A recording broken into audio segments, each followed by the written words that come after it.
Para sa lahat na nag-aabang ng sagot sa tanong kung ano na ang plano ng Gilas sa kanilang #redemption, alam nyo ba na ang planong ito ay agad sinimulan kay JB? Dahil ayon sa isang Gilas insider, susubukan raw ng SBP na si Justin Brownlee naman ang gagawing naturalized import natin para sa mga susunod na tournaments at pati rin pala sa World Cup. At dahil dito, hati-hati ang naging reaksyon ng mga tao. At mga quiz, breaking news po tayo, mukhang sisibaki na nga sa pwesto itong mahilig magtalak na isang Serbian coach ng China.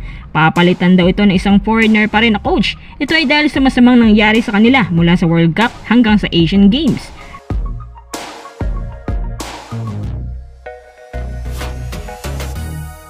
Bago tayo magpatuloy, kung nais yung suportahan ng aking channel, just click subscribe and share.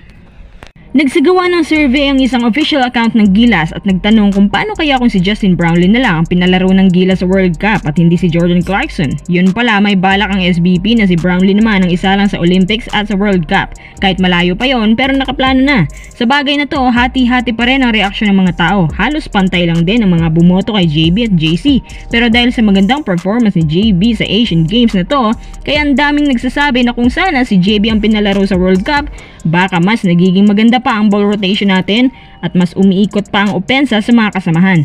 Baka nga natalo pa natin yung mga bigating bansa sa World Cup na halos 7 to 8 points lang ang diferensya.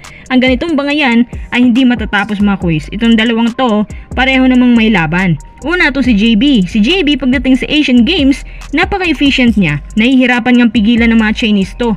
Galit na galit nga sila. Ibang klase yung espiritu na dala, para siya yung tipo na hindi na panghihinaan ng loob kahit ang layo ng hahabuling puntos. Kung wala tayong Brownlee, tiyak na hindi tayo makakaginto sa Hangzhou. Kapag kay Brownlee umiikot ang core, lahat may opportunity, lahat nakakapag-contribute. Magandang ikot ng bola, magandang pasahan.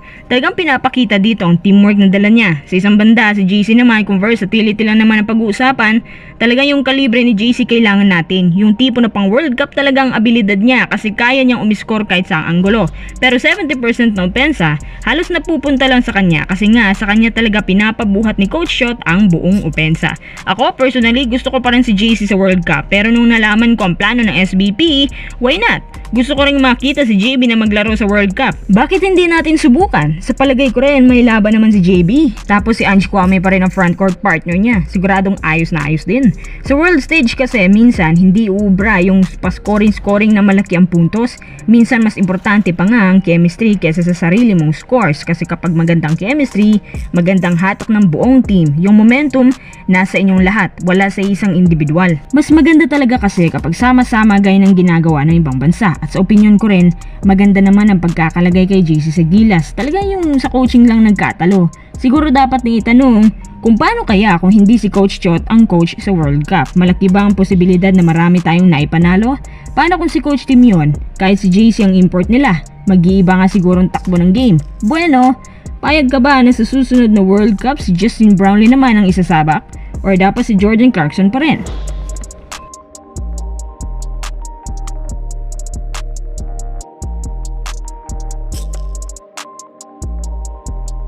Tara, next update na tayo. Kung ang Gilas may plano agad, aba, itong China naninibak na rin sa pwesto. Yung Serbian coach ng China mukhang sisibakin ng araw dahil sa mga umano'y kapalpakan na ginawa niya. Nung una laban si Gilas pa rin yun sa World Cup, hindi nga halos makahabol ang China sa atin. At dahil sa talo nilang yon, nakasakay pa tayo sa last trip na Olympic qualifiers. Tapos nung nag-rematch ni Gilas at China sa Hangzhou, imbes na ang ganda ng simula nila, biglang nahabol naman ng Gilas ang 18-point na kaalamangan nila. Anak mang malas naman. Natalo pa sila sa last minute. Pera na naging bato pa. Dahil nga dyan, hindi nagustuhan ng kanilang basketball program ang mga nangyari at balita ko, sisibakin na raw sa pwesto ang Serbian coach na to at papalitan ng isang foreigner pa rin. Eh bakit hindi muna sila sumubok ng mga kalahi nila para walang sisihan? Para at least kalahi pa rin yung sisisihin. Hindi pa rin kasi makamove on ng mga Chinese kasi napahiya sila sa sarili nilang bahay. Tsaka para sa kanila, ang main winning sa lahat ng event ay ang basketball. Kapag natalo raw sila dito, baliwala lahat ng gold medal nila sa ibang sports events. Ganun din nila kamahal ang basketball at ganun sila kaposes sa sport na to. Parang tayo din, maaga pa lang plano ng China. Sinong coach kaya na foreigner ang posibleng ipalit sa Serbian coach na to?